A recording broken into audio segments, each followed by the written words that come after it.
All right, tomorrow's leaders, welcome to the show. Great to be back here with you again. It's been a little bit, it's been crazy busy in my world. I know it's been crazy busy in your world. I appreciate you carving out the time to listen to this podcast. And I have so many topics and thank you for your ideas. I get all kinds of messages from all of you giving ideas on topics, which are so great. Keep them coming, please. It means a tremendous amount. And to be honest with you, I get most of my best ideas from you. So that's why you're my loyal audience, and I love you so much. And by the way, this is like take 6.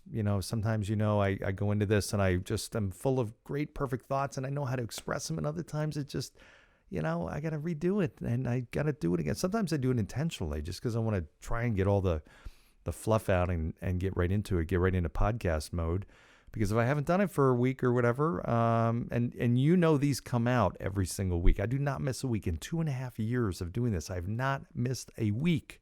So sometimes I'm like doing them at 11 o'clock at night. I'm not now, but anyways, some parts of the day I got my gift of gab and silver tongue, and other times I feel like I got a big rock in my mouth. So anyways, that would make a really cool video, getting all these bloopers together in this compilation video.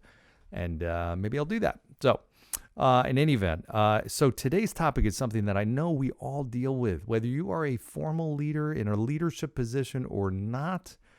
We're all leaders. We know that. And we deal with people sometimes that overreact to things. What? Do you ever overreact? I never overreact to anything. Never. Well, yeah, of course. We all do. Well, here's the deal. I mean, in reality, overreaction is an emotion. It's us responding to something. Something happened that really pissed us off or made us upset or got us depressed or really excited, and we react. We overreact. A small thing happens and we overreact. We think of overreacting as anger. Oftentimes it is, but it's anything that our response does not match the stimulus. We are making a major decision based on something small. We are making a long-term decision based on something that's short-term. Whatever it is an overreaction. And this is critical because this is where leadership is so important. Self-leadership is so important. But leading others is critical as well. And you, as tomorrow's leader, can be really, really effective at this. And this came up recently. I saw somebody about to make a major business decision, like major, because of a very, very small situation. They basically got a disagreement with somebody. And this disagreement, they get just so fed up, they're like, "Grr," and they were just about to pull the plug basically on a major business, a big business.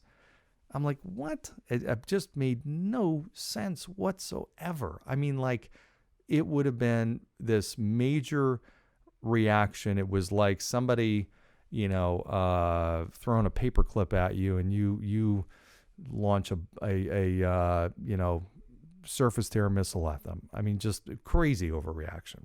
So the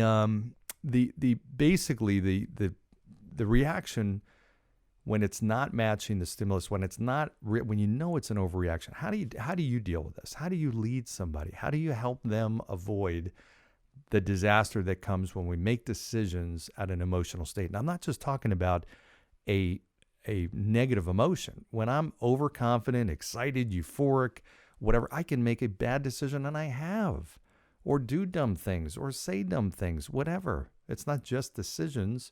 It's thoughts, it's things we say, it's actions, whatever. But how do we avoid that? Well, today I'm not going to talk about how we lead ourselves. I'm going to do that in other episodes, but today I want to talk about how do you handle somebody if you're the leader, you're in a position to influence someone else. I want to share with you something, and just 4 simple things to keep in mind that will help the outcome of that situation. Okay, that will help the outcome. Number 1, here's the most important thing. When you're dealing with somebody and they may be coming at you with anger, or they may be coming at you with, super high level of stress or excitement, whatever it is, realize the only way you're going to effectively influence them is if you avoid getting emotional. So keep your cool. Okay, that's number 1, keep your cool. It's amazing how you keeping your cool will bring somebody back into a more stable state. Okay, if you match their state, then that's going to just exacerbate the situation. Okay, if they're coming at you and they're angry, and you coming at them and angry, I've very rarely seen that happen, and I've done it. We've all done it. Somebody comes at you, you're going to go at them. Well, I get it. But if you're really trying to get this person to the right place, and oftentimes somebody's mad and they're not even mad at you, they're just angry at the situation, your job, first of all, is try to remove their emotions. And one of the best way you can do that is keep your cool, number one. Number two, focus on the facts. Keep this a fact-based conversation as much as you can. Keep centering them on the facts, because a lot of times emotions are created due to misinformation or, hey, I think this or I feel this. A misperception is causing their reaction. And sometimes it's just reminding them of what the facts of the situation are, and not to draw conclusions that may not be there that are causing these emotions. That's number two, focus on the facts. Number three, don't forget to be empathetic. I don't mean forget to be empathetic, because I'm hoping you're an empathetic person, but show empathy.